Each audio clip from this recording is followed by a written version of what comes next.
What's going on, YouTube? Stu here, and it is time to change the oil on a 2020 Hyundai Tucson. Fairly simple. The only thing you're going to need is you're going to need oil. You're going to need an oil filter. You're going to need a 10mm socket and a 17mm socket, jack stands, and a jack. So I'm going to go ahead and tell you now. What you do is you raise it up with the jack, put the jack stands on. I believe for this in particular model, you only have to raise up the right side, but safety first, raised up both sides. So you're going to raise it up. It has an oil plate over it, which requires 10mm sockets. You take those off. I believe it's 8 of them down there. The oil pan plug, I believe, is a 17mm. Yes, it is 17mm. Drain it. I think you fill this one up with 4.5 quarts of oil. So we're gonna go ahead and do that now. Yeah, everything else fairly simple. So you've seen the hard part. The hard part is done. Well, I've got to get down there. But nonetheless, the hard part is done. Everything else is pretty simple. Let's get into it.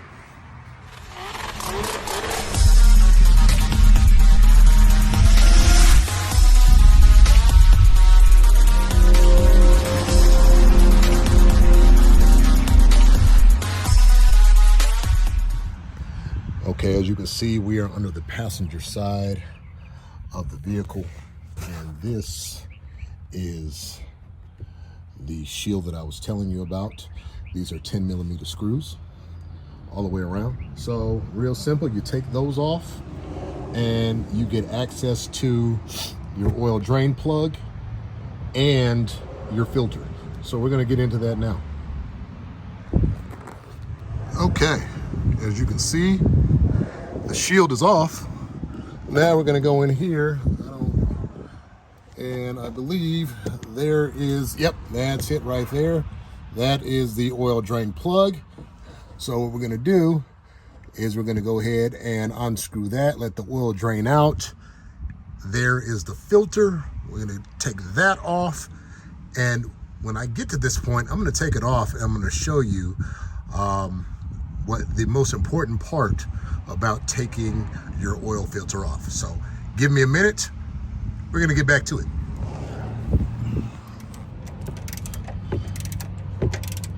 Again, on this particular vehicle, it is a 17mm socket. Now, I'm going to tell you, for me, I keep cranking until, I don't know if you saw that little drop behind it, but that's actually the condensation because I drove the car over here. But I keep loosening until I feel it loose, and then I'll go ahead and hand it, twist it a little bit, so I start to see oil, and then here comes the hard part, trying to get it out before it splashes you. And I blew that completely. Beautiful. Yep.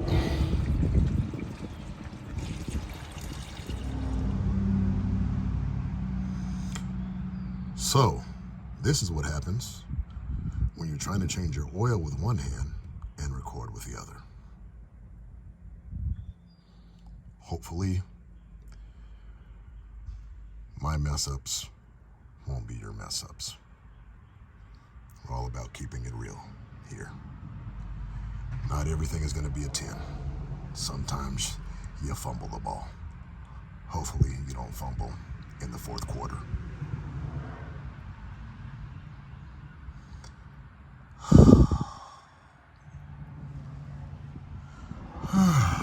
Okay. Kind of annoying when you spill oil everywhere, but it is what it is. The show must go on. So after you take your oil filter off, you want to make sure that the oil filter ring is still on. Then if this is the first time that you've ever changed oil and you're unsure if you got the correct oil filter, you want to take your new filter and you want to make sure that the rings match up. If they match up and the hole matches up, you should be good. Now, before you put your new oil filter on, what you want to do, and this is the key, is you want to go in and make sure that there's no ring left on where your oil filter goes. If you do, that's what they call double gasketing. And what will happen is if you put a new oil filter on with the new oil ring, what will happen is you tighten it down. Once the oil pressure builds up, it will, what's the word I'm looking for? Shoot out. And if you're from the country, they use a word called skeet. It will skeet all your oil out while you're driving, and you will wonder why all of a sudden you have lost a lot of oil. So make sure before you put your oil filter on that the oil filter O-ring or oil filter ring, gasket, whatever you prefer, is on there, and make sure that your new oil filter has one on there.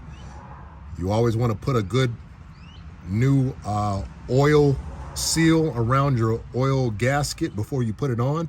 So we're going to do that now, and then you hand tighten this down. Hand tighten, and then we put it right back there.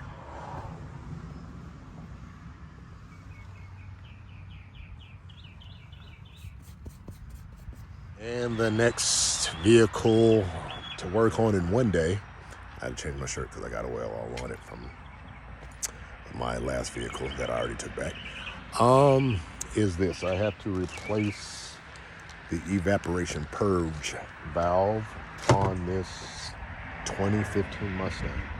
So basically I got to take the cover plate off, and it's a plug and play. So we'll get to it. Okay, so now that the plate is off, it's four simple connections that you have to take off. Gonna pop this,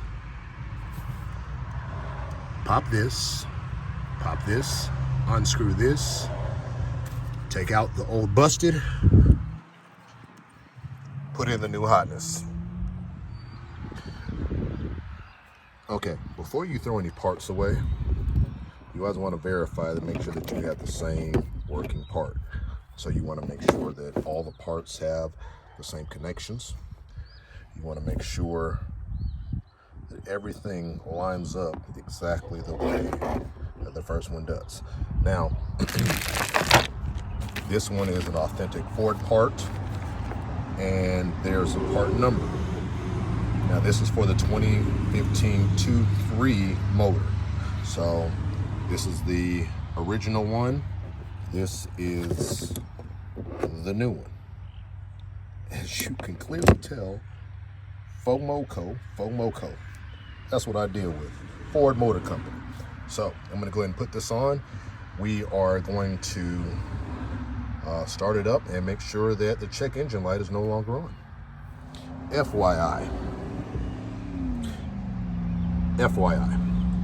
I don't know if the camera can really show this, but you can see here how dingy this one is versus this one. So this is probably where the faulty lies at, but I'm not sure. But we're going to make sure that we plug this up and everything is good to go before we let this client go. All right, 1, 2, 3, and 4. Oh, no, not yet. Push in. Fourth one is done. Recheck your work, and we can put the cover back on and make sure that the check engine light is no longer on.